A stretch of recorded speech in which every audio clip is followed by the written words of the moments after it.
Hi, it's Mr. Anderson, and this is AP Physics Essentials, video 43. It's on free body diagrams, which are what they sound like. It's essentially drawing a diagram of a body removed from its environment and all the forces that are acting on that. But before we draw some of those, I want to give you a thought problem. Imagine we have a scale on a platform and you just simply stand on it. So we figure out your weight. What do you think would happen to your weight if we angled that platform? Is it going to remain the same? Are you going to weigh less? Are you going to weigh more? What if we make it even steeper? Well, I tried this. I stood on a scale, and so this is my weight. And then I put it on a platform, and I used my iPhone to figure out that this is around a 17-degree angle, and you can see that my weight got less. And so that seems kind of magical. It'd be a great way to lose weight. But what's really going on there, you have to draw a free body diagram. So I'm the object sitting on a platform. And so we've got we've got gravity acting in the vertical. And then we have what's called a normal force. That's the force of the platform holding me in place.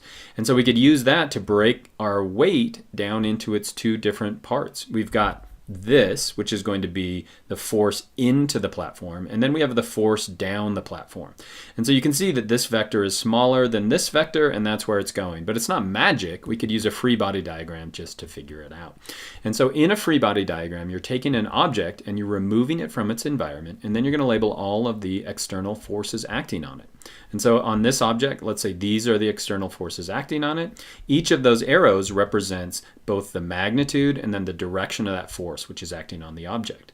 Now, if you look at it, the vector sum of this one's going to be to the right, so acceleration is going to be the right. And you'll save yourself huge headaches if you can always set up your coordinate system, and so it's parallel. One of the axes, either the x or y, is parallel to the acceleration of the object. And so let's try some of these. When you're drawing a free body diagram, we're always going to draw a free body diagram of this car. You really want to include only two things: the body and external forces acting on the body. Don't make these common mistakes. Don't include other bodies. Don't include internal forces, for example, the car acting on itself, or forces exerted by the body. And so how would you draw a free body diagram of this car? Well, we're going to have the platform, and let's say that it's stationary and the car is not moving. And so let's draw the car. So that's going to be what the car looks like. That's the object.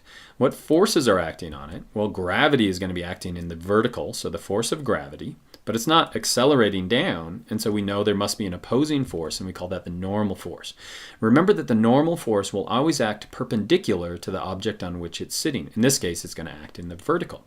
Now, are there other forces acting on the object? I would say no. It's just sitting there. There's no net acceleration, so it'd be easy to set up a coordinate system like this. Now, in all of the subsequent free body diagrams that I'm going to explain, what you should do is pause the video and try to sketch them out. Then unpause the video and see if you were right. So let's try another one. We've got a car that's accelerating to the right. And I've just paused the video. It didn't stop. I've just paused the video at this point. So you're going to draw the free body diagram of a car accelerating to the right. I would try this on your own, or at least think it through. But let me show you what the right answer is. We're going to have the object, obviously. We've got gravity, which is acting in the vertical, and we've got the normal force. Get used to drawing those, especially if it's sitting on any kind of a platform. What other forces are acting on that body? Well, you want to start saying it's pushing on the ground somehow. But again, that would be a force exerted by the body, so you don't want to include that. But as it pushes on the ground pushes back on it. That's Newton's third law, and that's clearly a force on this car.